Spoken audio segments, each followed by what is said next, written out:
Hi friends, இன்னைக்கு என்ன லஞ்ச்னு பார்க்கலாமா? ஃபிஷ் ஃப்ரை,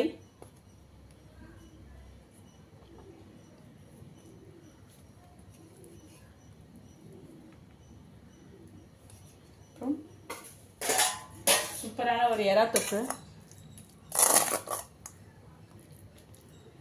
அப்புறம் கொஞ்சம் போல வேக வச்ச வேர்க்கடலை, சிறுபருப்பு மசியல், சுட சுட சாதம்,